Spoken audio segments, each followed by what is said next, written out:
got me? To take your mind and your soul right out of your body. We're going to start here in verse 8. So like I said, I want you to read this right. It's dealing with the wicked. It's showing you what's going on, what's taking place here. He said it in the lurking places of the village. In the secret places does he murder the innocent. His eyes are probably set against the poor. This is the wicked, the evildoers. Whoever that man is, this is the way he operates in that kind of spirit that he's in. Demonic possession, spirit of iniquity, wickedness, and great evil. This is how he operates. He lies in wait secretly as a lion in his den. These are the people that will hunt you, pursue after you, like you're not even a human being. He lied in wait to catch the poor. Not the rich, the poor.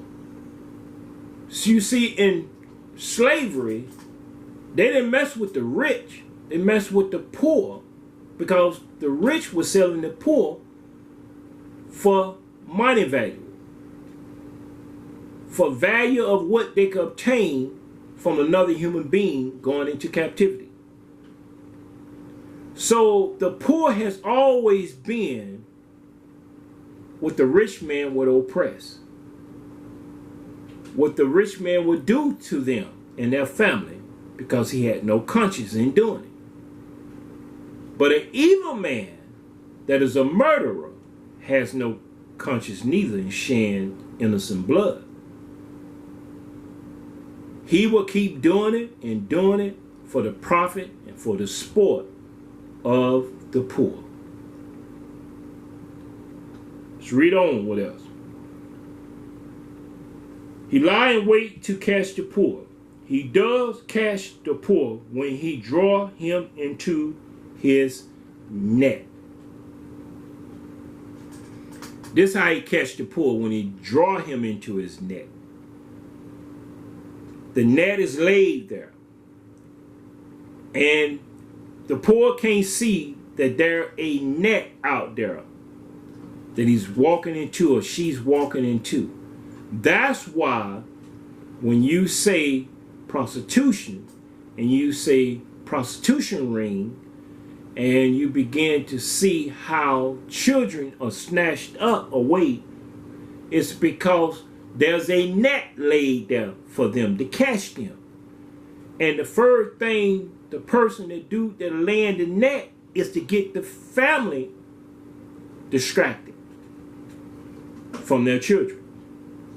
Distraction, some kind of way, they'll turn their back, forget what their children is out there doing, and a net is laid for them to catch them, and they never see them again. Never see them again alive.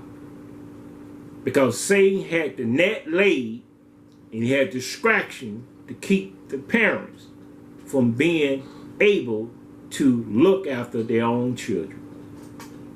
Distraction. But the net was laid. It's going to catch something sooner or later because it's laid to catch something. Sooner or later. He crouches and humble himself, that the poor may fall by his strong ones. You see how this is taking place? That the poor shall fall by his strong ones. Satan know who he got with these nets. At that time, Yahweh knew who he had to deal with them at that time. But we're in another time of dispensation, and the word was written for our learning. The word came forth that we may understand the devices of the devil, to know that he is fishing after our soul.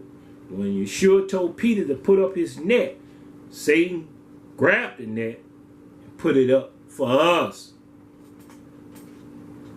because he knew what the net was catching. Let's go on.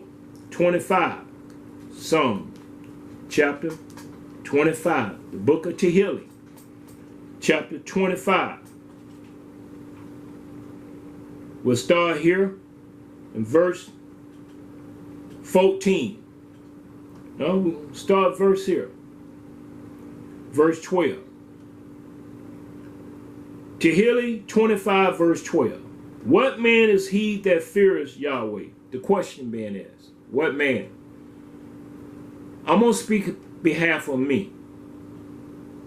I'm that man. I don't know if you that man or you're that woman, but I am that man.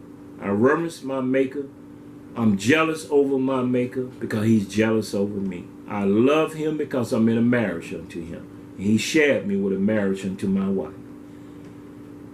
I keep the spirit of Yahweh dwelling in me for a reason.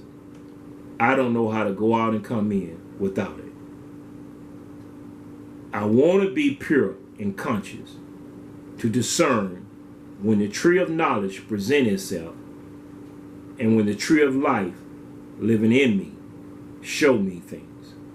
I can discern the tree of knowledge of good and evil, that I won't be brought up under the power of his captivity. Let's read on. Him shall he teach in the way that he shall choose. That's the one that fear Yahweh. Yahweh will teach us in the way that we should choose life or death. And we choose life. So he teach us life. He give us life. He give us what we need to live daily. And walking with him and serving him, and he feeding us and clothing us. But you, if you love this world, you're not getting that. You get out of one pit and fall into another. You climb out of this one, and you're so tired and weary, you have no strength to walk on. Because you refuse to know that if Yahweh overthrow you, he stop you, that you may consider your ways and your doing, your attitude and your behavior. Read on. Verse 13. His soul shall dwell at ease, or their souls shall dwell at ease. Our soul shall dwell at ease, and our seed shall inherit the earth. The meek shall inherit the earth. Our seed in the word of Yahweh shall inherit the earth. This earth and the new heaven and earth shall we inherit. Because we reverence him. We have a covenant with him. In love and in honor and in totally truth. To walk before him and be perfect, mature, and complete. Let's read on. The secret of Yahweh is with them that reverence him. And this is the secret being made manifest, that you may reverence your Creator. Once you say you have accepted salvation, you're saved in, you say Jesus Christ, you got to produce the fruit of Jesus Christ. I'm saying I'm saved in Yeshua HaMashiach, that set me free from this world of sin and death, so that I can produce. I can produce the seed of righteousness and truth by my action and by my deed, by my living with you or you living with me. Because we're going to have to learn how to live with one another. If you become an island, it's because you're in a pit and snare and you can't get out yourself. But if you're in the body, once again, the head can't say to the toe, I have no need of you. The toe can't say to the eye, I don't want to see you. The heart can't say to the brain, leave me alone. I'm busy. Come back another time. Neither of the body parts can function one without another, because it was made perfect for from the day of creation, it was made perfect. Sin stopped the production of the body operating in one accord with its maker and creator. The secret of Yahweh is with them that reverence him, fear him, and he will show them his covenant, his agreement. He will show it. But you got to come unto him that you might be saved from this world of sin and death. You must repent and turn from your evil and wicked ways. You must amend your ways in your doing. You must consider, let the wicked forsake his ways, and the unrighteous man or woman her thoughts, and let them return. As I read this to you, we'll come right back here. I want you to go to the book of Isaiah. The book of Isaiah, chapter 55, verse 7. As I was reading to you, I want you to see it for yourself. This is what the wicked has to do. And don't think you're not wicked. If you lie, you're wicked. If you covet after a woman or a man, you're doing it in wickedness, because you shall not covet. You shall not lust after something that is not yours. You shouldn't look upon another woman nakedness or another man nakedness to covet after them. You should not live in sin and iniquity and call upon the name of Yahweh, letting blessing and cursing proceed out of the same mouth. These things ought not to be. So let the wicked, verse 6, seek ye Yahweh while he may be found, call upon him while he is near. That's when you're ready to repent. You're truly trying to work out your salvation with fear and tremble. This is what you must do when you call upon him. Let the wicked forsake his way, and the unrighteous man his thought, and let him return unto Yahweh, and he will have mercy upon him. Not grace, mercy, because you're sitting upon his mercy seat. He never established a grace seat. The mercy of Yahweh endures forever and ever. The scribes, with the word faith, establish grace that has no fruit to bear. Anything that you can stand before Yahweh or sit upon his mercy seat that he created with the ark of the covenant, that when mercy, Yeshua said, blessed of the merciful, for they shall obtain mercy. When you sit upon the mercy seat, there's no grace to be found. It's only mercy. And mercy covers a multitude of sin. He'll forgive you when you speak the truth. When you ask the truth concerning your wrong, that you did not mean to do what you did or say what you said to cause other people to be hurt by. And he will have mercy upon them, her or him. And to our Creator, for he will abundantly pardon, forgive you. Abundantly. But your confession, don't think is misleading toward him. Your confession is for you to bear witness what you said when you said, and do what you're supposed to do when you say you're going to do it. You the one got to bear the fruit, not them. You. Let's go back. 25, verse 14. In the book of Psalms. The secret of Yahweh is with them that fear him, and he will show them his covenant. My eyes are ever toward Yahweh, for he shall pluck my feet out of the net. It is Yahweh the only one can bring you out of the net when your feet is in it. That's what Job was saying. It's what David is saying.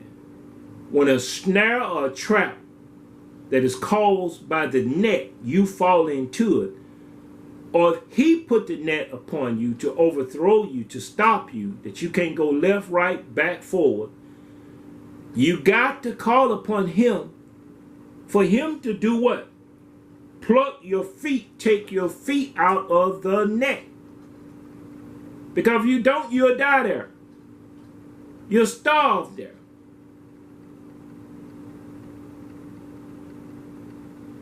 There's so many things can happen to you when you're left by yourself and there's no one to help you. That we knew this. David, king of Israel, knew this because he had a close relationship with his maker and creator. Let's go over to healing. Again, chapter 31. The book of Psalms, chapter 31. We're going to start right here in verse 1 and see what he said here. Again, concerning this matter. What Yahweh is doing.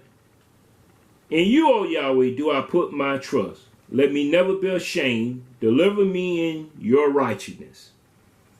Bow down your ear to me. Deliver me speedily.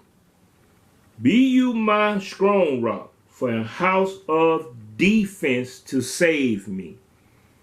For you are my rock and my fortress. Therefore, for your name's sake, lead me and guide me. Pull me out of the net that they have laid privately for me. For you are my strength. Unto your hand I commit my spirit. You have redeemed me, O Yahweh, creator of truth.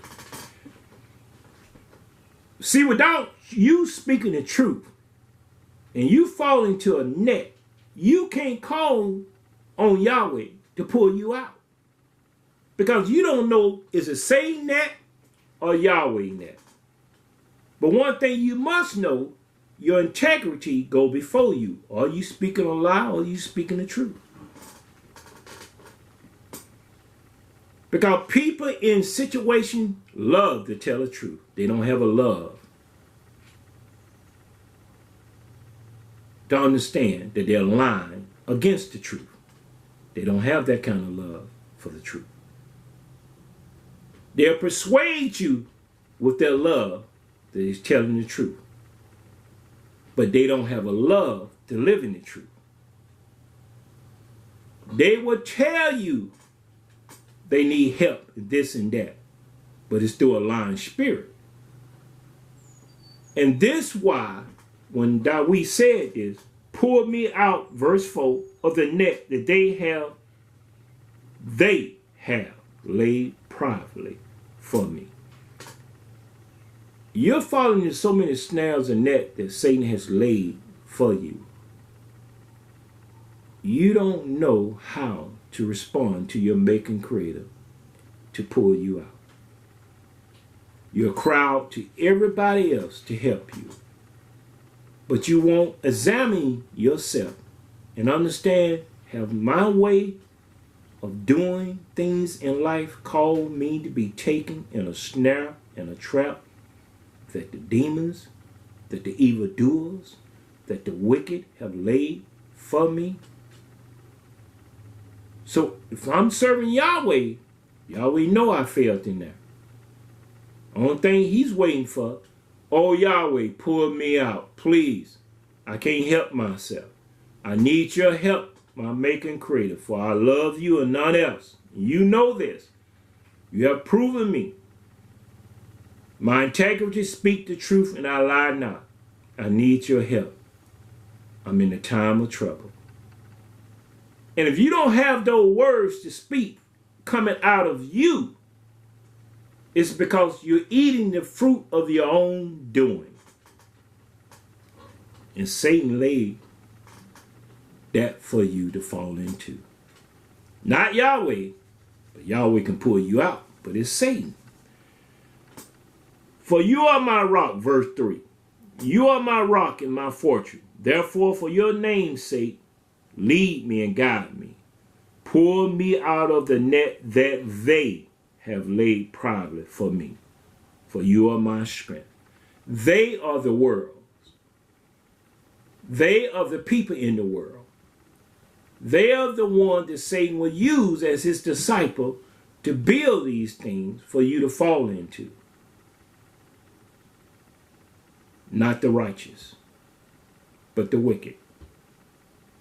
So you have to consider what's going on. Are you living in truth, speaking the truth? Are you manifesting the fruits of the Spirit operating in you? Can you live with someone else besides you? Because the ministry is given to his ministers. For we as ministers can minister unto you and have all things in common with you, as you with me, to prove me worthy to be trusted with your soul, to minister unto you daily, because you live daily. You don't live once a week. You don't live once a holiday span. You live every day that you live in this earth. You're living by the Spirit of life. You should be ministered to every day of your life by the Spirit of the same life that live in a minister. When he only can see and deal with you one time out of a week, you are dealing with a hireling. In the book of John, chapter 10, I have said it over and I will say it over again, that the captives may be set free. The hireling care not for your soul, they care for wages, because they're hireling. And when they see the wolf come, they're going to leave you. The wolf is among you. The sodomites, the church pimp, Jezebel, all these are wolf in sheep clothing. And they come among you, and you love it so. And they take from you to leave your bone and your flesh for the wolf to devour, because a hireling don't leave you. He only there for your money. He's not there for anything else. He's a hireling. Yeshua explained this in John chapter 10. Read the whole thing. This is what Dawid said. For you are my strength. If Yahweh is not your strength, you're not going to come up out of a snare, of a net, a pit that is laid for you to fall into. You want, every time you think you're getting up to get out, you'll fall back down again. Every time you think you found the way out, you'll fall back down in it again. But we're moving on from the past tense. We're in the present tense. Now, I'm going to get ready to move on after I read some more chapters. The chapter I'm going to move on in, I'm going to tell you, I'm moving on to the future tense. Right now, we're still in the present tense. As I speak in this day of time, right now. This is what Satan has done. In the book, same thing, 35, chapter Tehillim, chapter 35. We're going to start at verse when Dawid is talking about the wicked again. And you're going to see how he was really troubled by the wicked, by evildoers. They're trying to take his kingdom from him, because he let one door open up, and it was through lust that these things tried to snare him in his walk with his creator. And that was Bathsheba with Uriah, her husband, what Dawid did concerning that matter of death, innocent blood, the lust after a woman in her beauty. The sword has not departed from the kingdom today. Because you got apostate over there today, call themselves Jews. And you got the Hebrews that are still dispersed throughout the four corners of the earth, that know not who they are and what they're doing concerning their walk with their Creator. They're doing it concerning religion, denomination, and man and woman. Tehillim, chapter 35, we'll start at verse 7. You can read and see what Dawid was saying about the wicked. For without cause have they hid from me their net in a pit. Without cause they did this. And a cause that they wanted to trap him and slay him. Without cause have they hid for me their net. And you don't think that Satan got people, got things hid for you without a cause to slay you?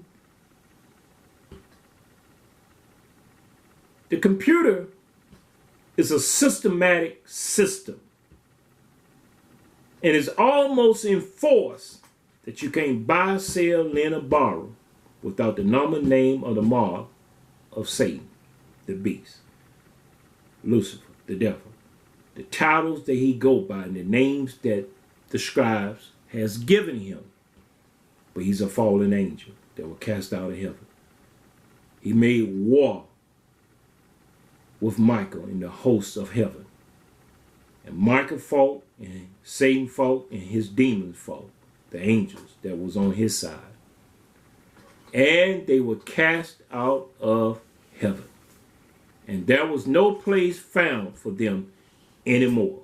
No place in heaven. We don't know how big heaven expand.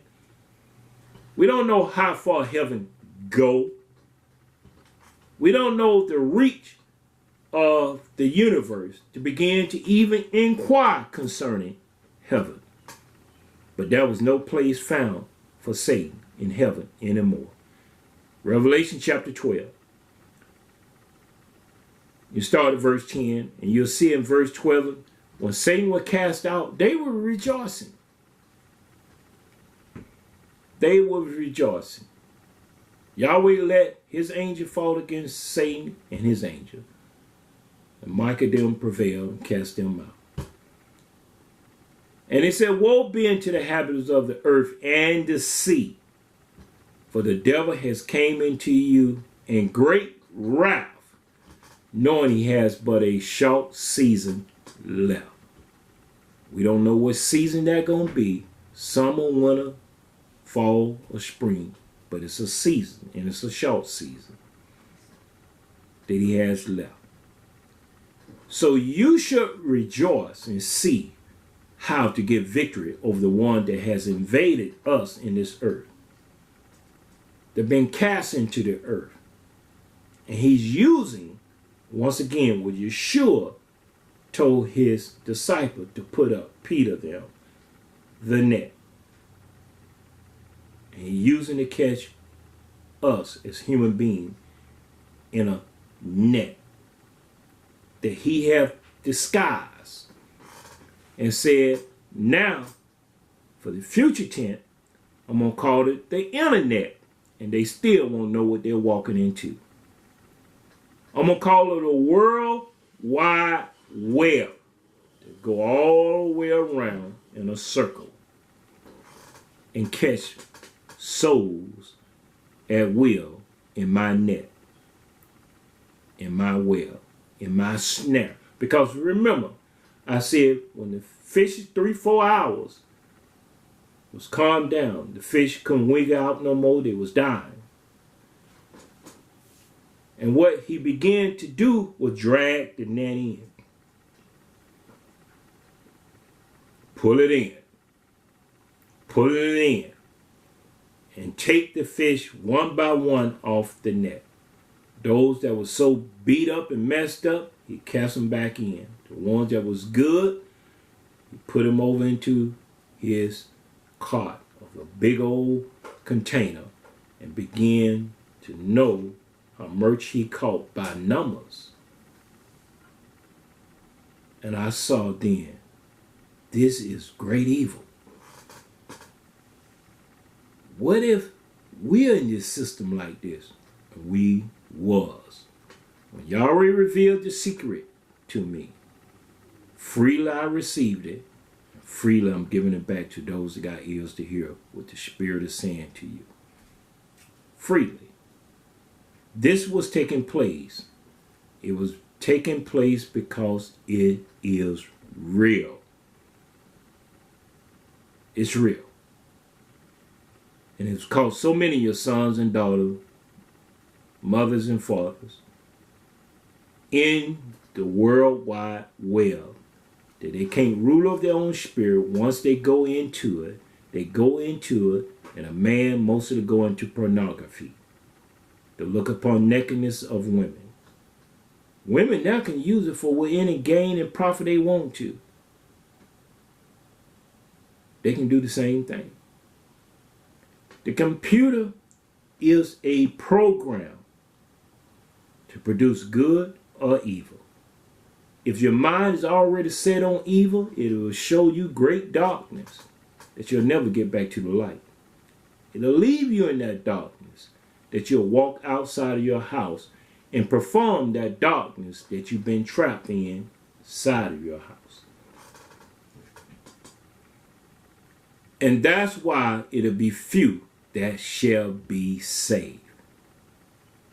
Few. They're going to escape the World Wide Web, the internet, because as it has came into the future, the robots are coming out of the internet.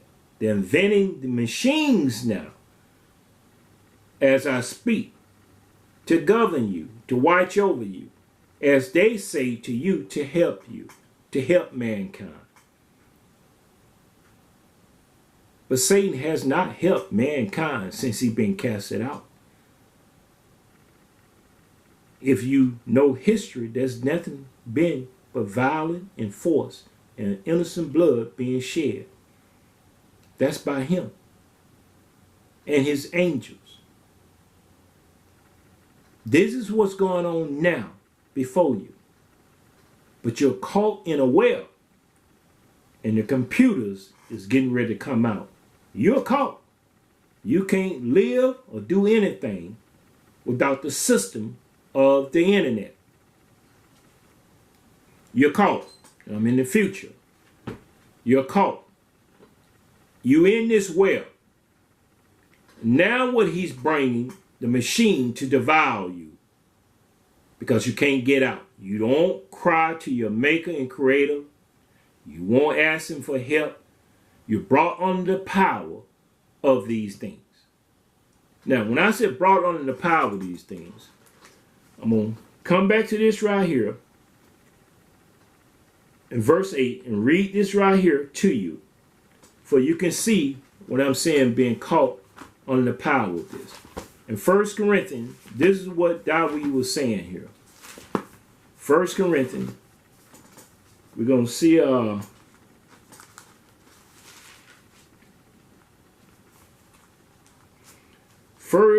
Corinthians chapter 10.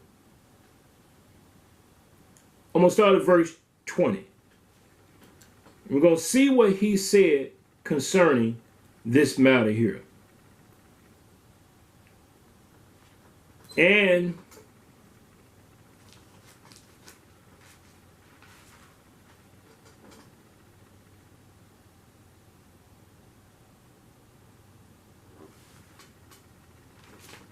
First Corinthians 6 chapter. I'm going to read this right here first. 1 Corinthians 10 chapter verse 20. But I say that the thing which the Gentiles sacrificed, which was the heathen, the Gentile, to being grafted in, to be among the Hebrews, the 12 tribes of Israel, to claim salvation through Yeshua HaMashiach as a Hebrew, to save the world from their sin. They sacrifice to demons and not to Yahweh. I would not that you should have fellowship with demons. You better know what these things are being sacrificed and who they're sacrificed to. You cannot drink of the cup of Yahweh and the cup of demons. You cannot be partakers of Yahweh table and the tables of demons. This is what Paul was saying. You can't serve two masters. If you serve these computer and machine that you are in over 2 hours in a day, every day of your life, you're under the power of that. That's who you serve. You're caught in the web. Well, that's how I make my living. You can't make a living. You live because of the breath of life, and you'll die because the breath of life was taken out of you. But you can't make a living. That's a false statement. You can make idols and image the work of your own hand, but you can't make a living. You're living because of the breath of life. Let's read on. Verse 22. Do we provoke Yahweh to jealousy? Are we stronger than he? Question. You can provoke him to jealous, but are you stronger than he to deliver you out of the mess that you get in? You can deliver yourself from your own ways and attitude and behavior? No, you cannot. That's why he have his son to deliver you from this world of sin and death. Let's read on. All things are lawful for me, but all things are not expedient, necessary. All things are lawful. And this is where wisdom come in that Paul was declaring unto the Gentiles.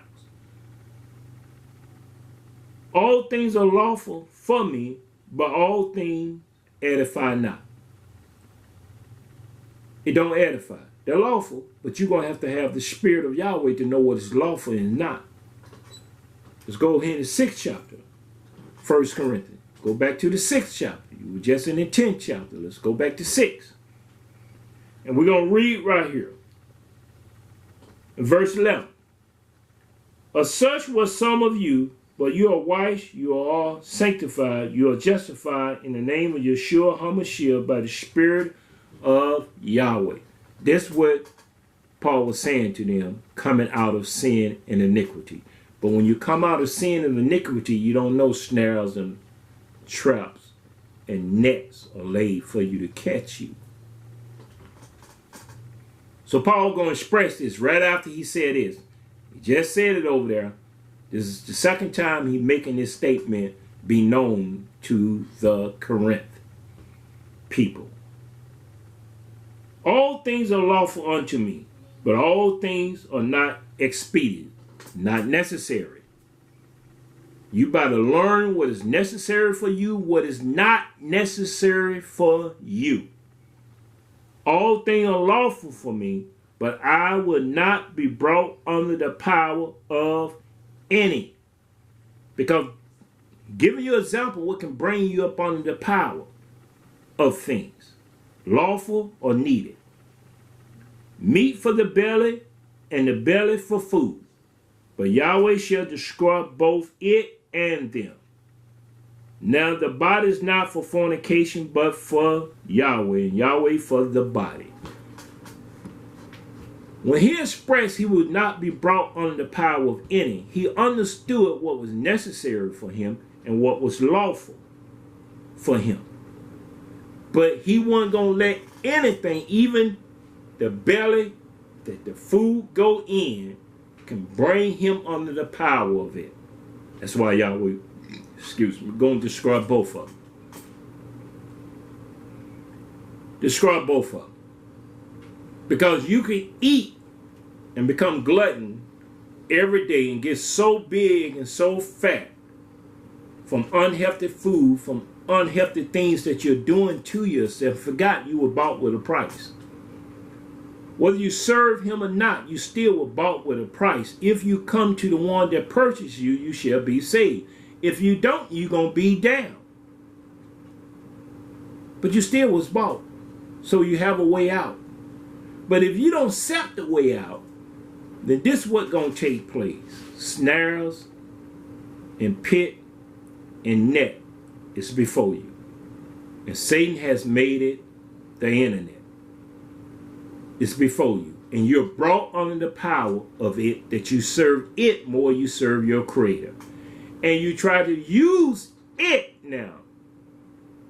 The computers, the cell phone, even in the congregation, they're supposed to be the sanctuary of the righteous. You have brought that abomination thing in there to try to get scripture from it, because you have not ears to hear what the Spirit is saying, that you may obey him.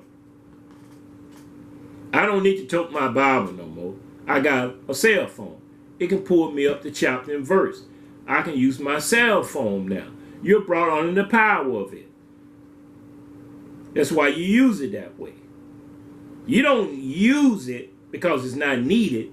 You need it because you brought under the power of it.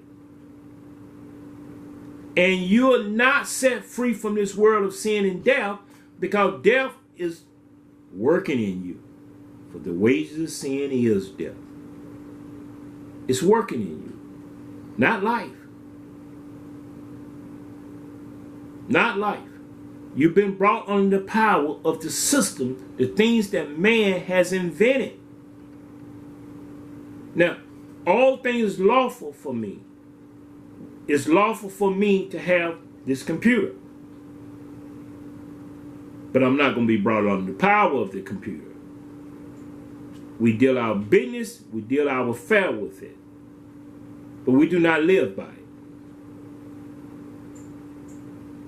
I told you the day would come that I would no longer be on here. And I pray to Yahweh that the people that Yahweh will add unto us of those that he added into the day of Pentecost that needed to be saved. Perfect that in holiness and righteousness, that they may be found blameless at his appearance.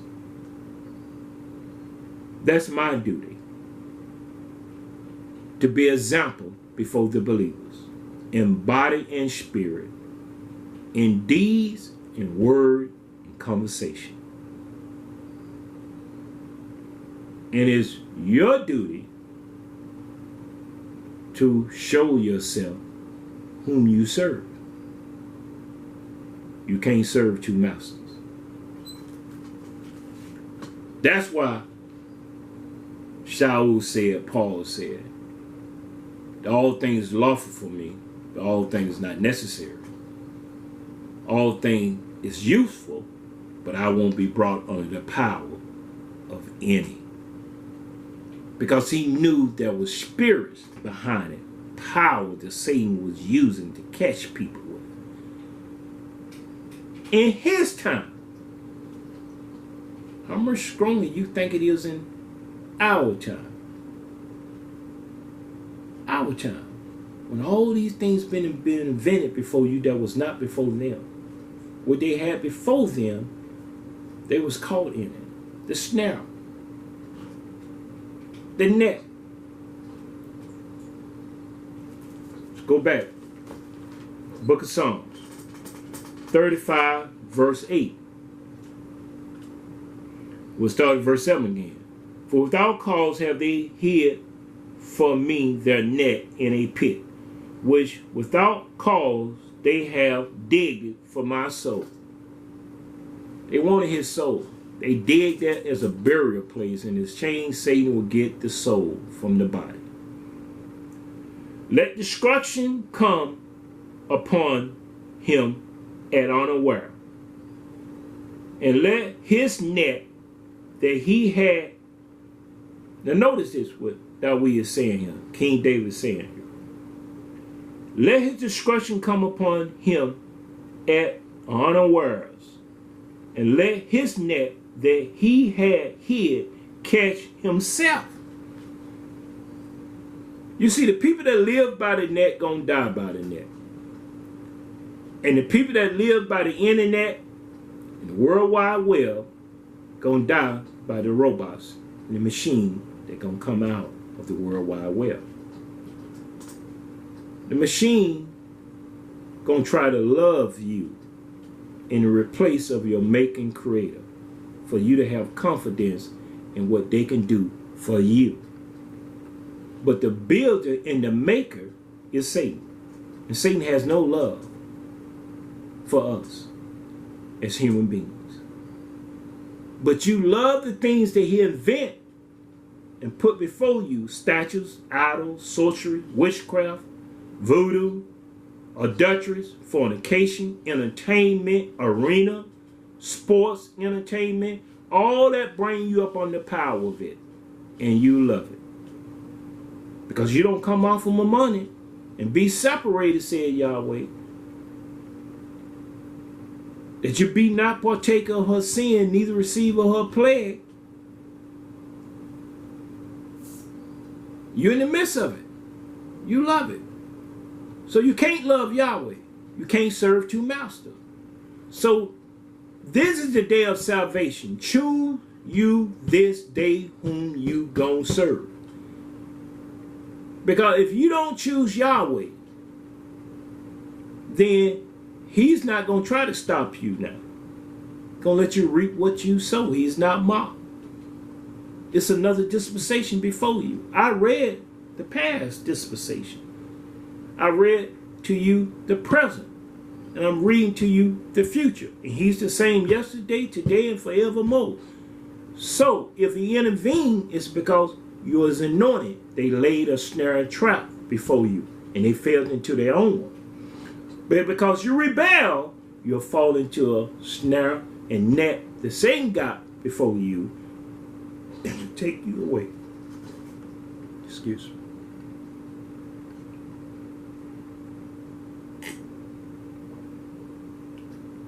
So you understand what I'm saying?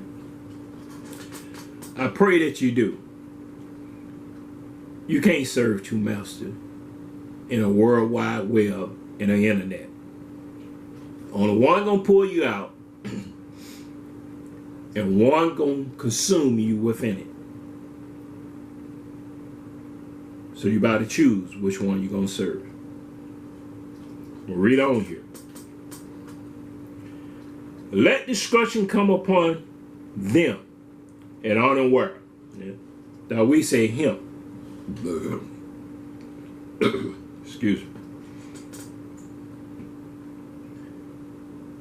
But I'm using them because there's a lot of them.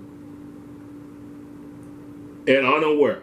And let their net that they had catch themselves.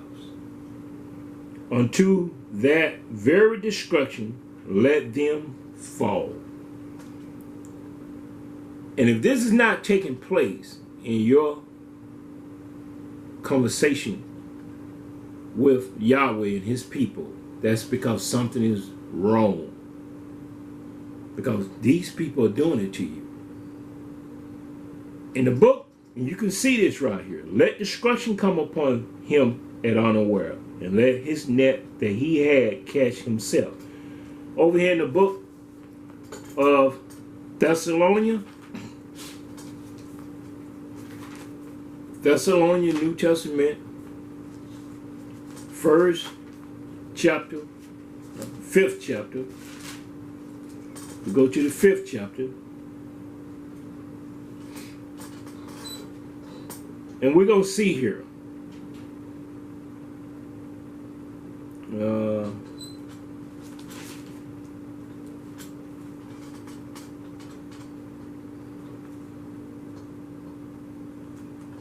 First Thessalonians 5:3. We'll start at verse 1. First Thessalonians chapter 5, verse 1. But of the time and the season, Paul put season here for a reason. Because time is man-made. Season is what Yahweh go by. Brethren, you have no need that I write unto you. For you yourself know perfectly that the day of Yahweh so cometh as a thief in the night. That day is coming as a thief in the night now. So that means unaware, like a snare, like a pit. A person walking don't know they finna fall into a pit. is unaware before them. That day gonna come like that. As a thief in the night. For when they shall say peace and safety, then sudden destruction come upon them as travail upon a woman with child, and they shall not escape. So it let you know right there. As he said, but you, brethren, are not in the darkness, that they shall overtake you as a thief.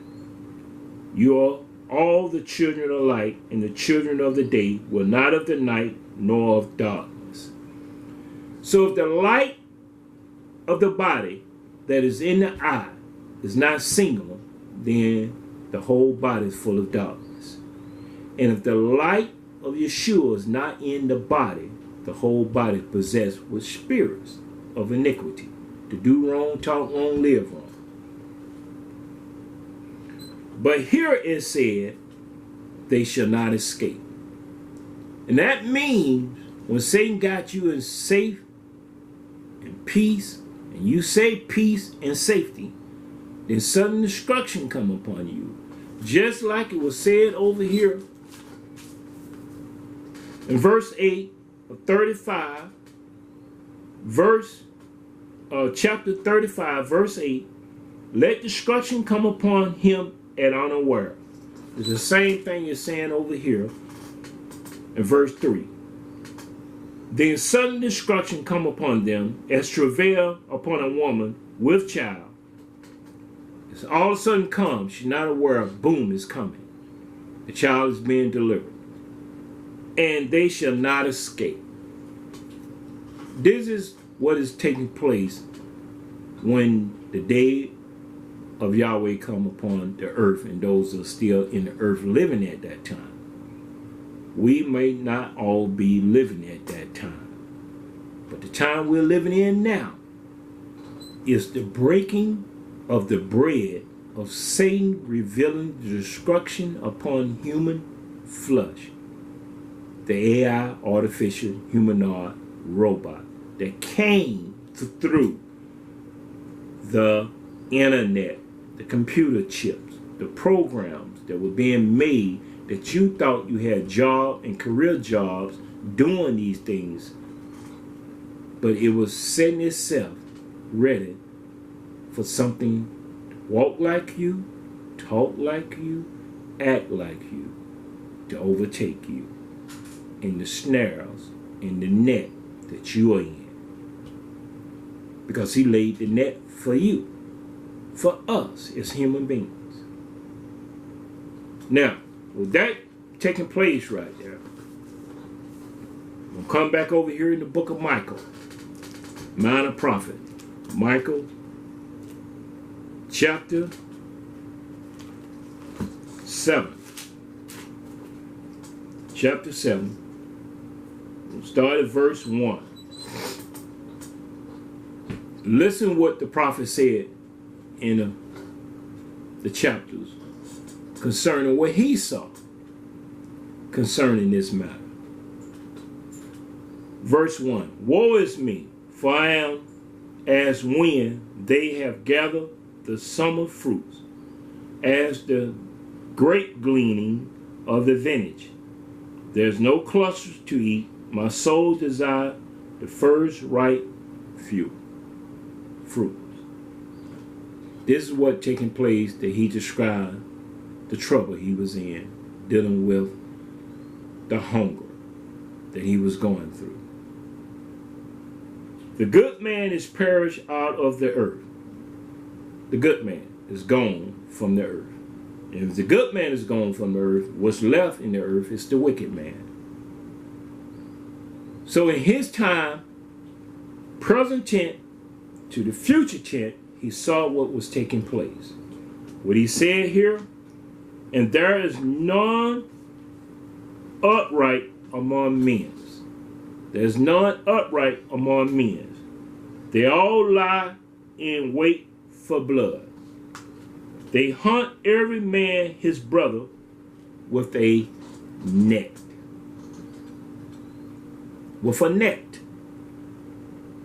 They was hunting every man his brother with a net. That lets you know the thing that he saw. He saw the net taking place, how they hunt every man with the net.